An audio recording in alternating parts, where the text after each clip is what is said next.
Oli ku There is Still Hope, channel y'essuubi. Kale kulamusako yenna gy'osinzira okutulabira ali ku mukutu gwa There is Still Hope, ali ku Tish TV, emitwe gyaffe egy'enjawulo. Tukwagala nnyo, Mukama tukwebaza kubanga oli mulungi, tukuwa ekitiibwa n'amatendo.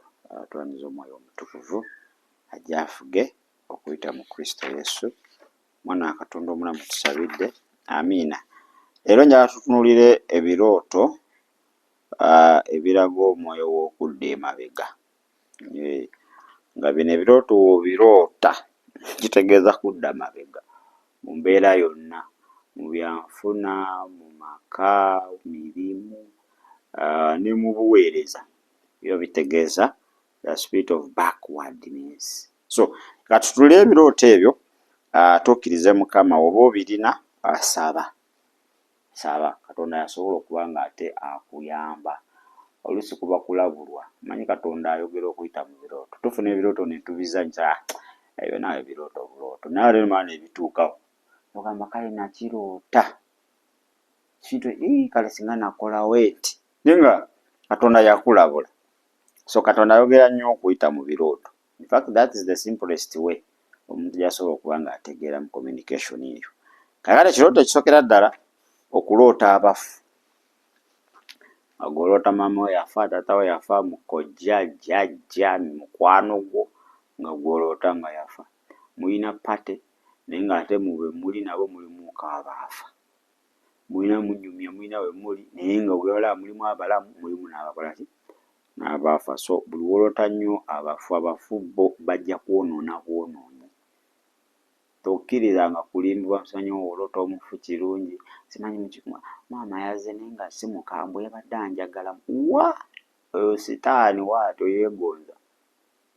Banyumiza ku mukazi yalootanga maama we nga wafuna olubuto luba lweza wiikisi nnya nga aloota maama we nga maama we zaalukutteko waati. Mwana wange ogenda kumpa omuzzukulu akeera kumakya aba azuukuka luba lutandise okulukuta.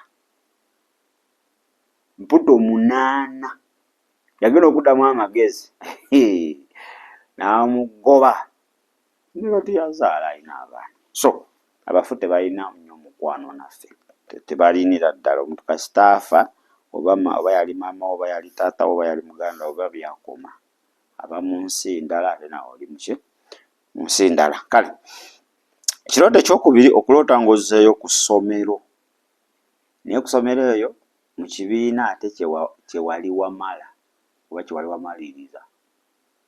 Tugeze wava mu ssomero ng'oli wa senior 4 ate oloota oli mu P7, ogenda kukola UNEB wa P7, P6, senior 1. Tolina kuloota bibiina biri wansi w'ebyo bye wamaliriza.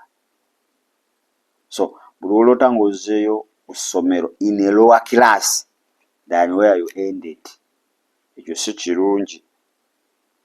Olina okuba nga osaba okukudda mabega kwennyini spiritually oba ne mu sectors ki endala. Ekirooto ekyokusatu, okuddayo mu ssomero ng'oloosozeeyo ku ssomero mu kayinifoomu akedda, akasomero nga kakadde. Kyokka essomero baalizimba n'olizimba naye ng'oloota kale kayinifoomu baakakyusa n'okakyusa, naye gwe kw'oloota toloota biri kaalenti edda ng'engeri gye wali ogendangamu ku ssomero. So that is not a good dream. Bwe woloota ekirooto nga oloota ozzeeyo ku ssomero mu kayinifoomu kali akapinki akakadde, olina mu bigere okula na mukonzikonzi, mulina art and craft day, muganda wange saba okudda mabega kwennyini okuwedde emirimu. Ekirooto ekyokuna, kwe kuloota ng'ozzeeyo ku mulimu gwo omukadde. Olina omulimu gye wali okola wava nayo naye nga oloota ozzeeyo okola buli ssaawa, oloota ozzeeyo okola buli ssaawa. Then ekyo kirina impact bbiri. Ekisooka, oyinza okuba ng'omuntu oyo gwe wakolera yawamba amagenda gwe yakuloga, kiba olootayo nnyo. Ekyokubiri, mwoyo wa kudda mabega. So olina okuba nga weegendereza ddala. Abamu bagamba kirabika Mukama ngamba nzireyo ku guli omulimu, ojja kufunirayo ebizibu. Ekirala, back to your parents old house. Olwoto zeeyo mu nnyumba y'ewammwe nkadde. Ennyumba mwagimenya mwazimbawo nandala. Naye gwe tolootako eno eriwo, olwoto eri gye mwamenya. So buli wooloota nga oddayo ewammwe mu kayumba kali ke baamenya edda, muganda wange weesabire. Okwo kudda, ennaku zino bagamba kudda mu kyalo. Sitaani aba ayagala kuzza mu kyalo. Ekirooto ekirala, back to your village but in its old format. Olw'osozzeeyo ekyalo kyammwe kyakulaakulana kyakyuka, naye gwe buli wooloota ozzeeyo mu kyalo naye nga kiri mu format enkadde, si mu nno format empya gye kirimu. Nawe olina okuba omwegendereza. Okwo kudda mabega kwennyini okuli mu plural ate nga capital letters, n'okuba nga ate osaba. Ekirooto ekirala, dream of old coins and money. Okuloota ssente enjulifu. Bakuwadde ssente enjulifu, olonze ssente enjulifu enkadde nnyo, okitegedde, binusu. Ekyo si kirungi, era oyo omwoyo wakudda mabega bicupuli. Oloota naye nga bakuwadde naye ogenda ogira oti nga kicupuli. That is destiny swapping or destiny exchange. Baba bawaanyisa amagenda go. Obanga kiraga nti amagenda g'otambuliramu si ge g'olina beeramu. Waliwo omuntu omulala ali kutambulira mu magenda go. So you must pray very hard. Okulya mu birooto nakyo si kirungi.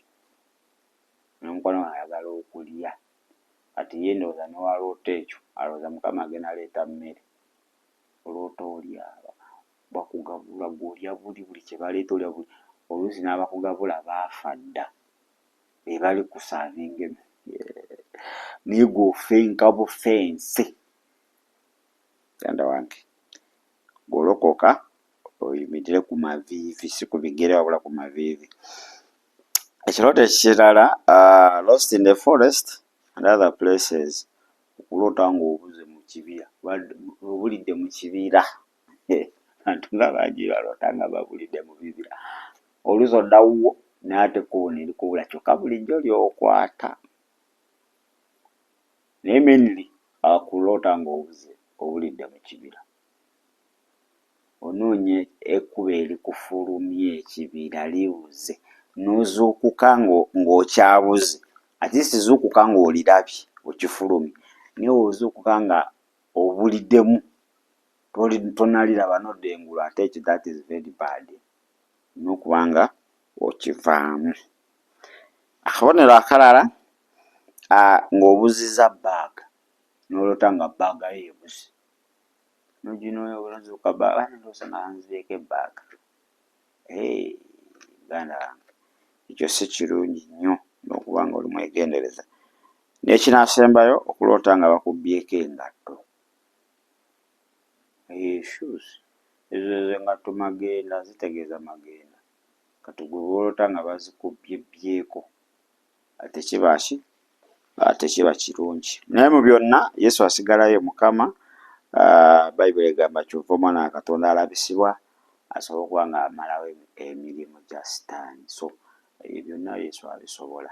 Embeera gy'oyitamu agimanyi, si nsonga ogimazeemu bbanga ki, si nsonga odaaze kwenkanawa. Jesus means the Lord, agenda kuba nga ate akuyamba kasita. Matayo 11:28 mujje mwe n'abakozi n'abazitoowereddwa n'abawummuza. Gwe tonakowa mbeerayo, Katonda takukaka kubeera mu mbeerayo. Oligikoowa ojja kugenda gy'ali omukaabirire. God doesn't force. This is a free will. Katonda yakuwa free will. Gw'osalawo osigala mu mbeerayo oba ogivaamu. Naye Yesu muwa obulamu bwo. Ayinza okuba nga birooto bino byonna obadde obiroota, oba ekimu ku byo, oba ebibiri, oba ebisatu, oba ebina. Naye kasono oneekwasa Yesu, ajja kuba nga adiiringa n'eyo embeera. Gamba Yesu, nkwebaza olwaleero ku lw'obulamu bw'ompadde. Sazeewo okukuwa obeere omulokozi era Mukama w'obulamu bwo. Saasire obutali butuukirivu bwange buviiriddeko omulabo okubanga mpangula. Onaaze n'omusaayi gwo ntukuze okuyita mu Kristo Yesu omwana wa Katonda omwana tusabidde. Amin era amina. Ddala bannaffe abali ku WhatsApp, abali ku WhatsApp nayo gye bali by the way. Tulina page bagiyita Tish TV.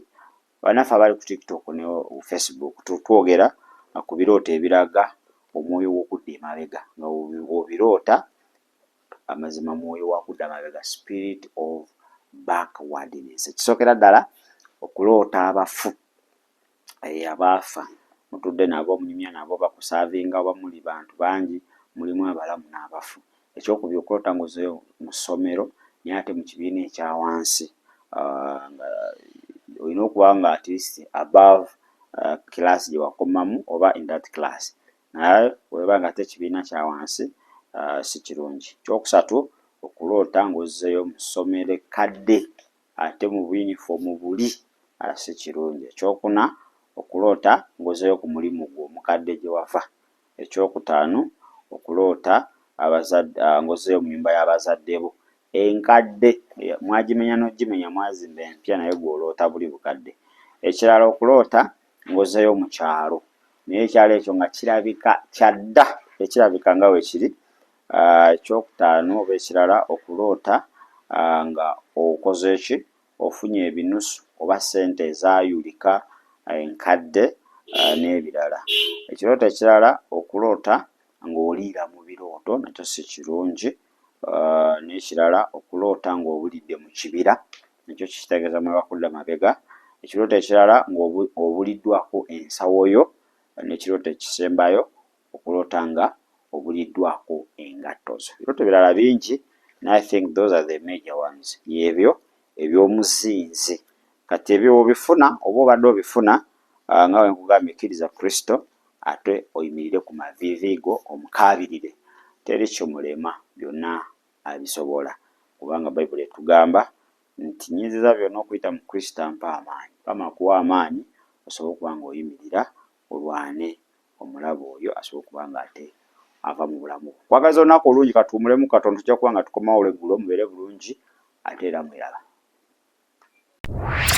Weebale kulaba There is Still Hope. Okumanya ebisingawo tukubire ku 075 34 14 47 oba ku 076 08 83 15. Osobola n'otufuna ku email eya tishtv74@gmail.com. Eno ye There is Still Hope, channel y'essuubi.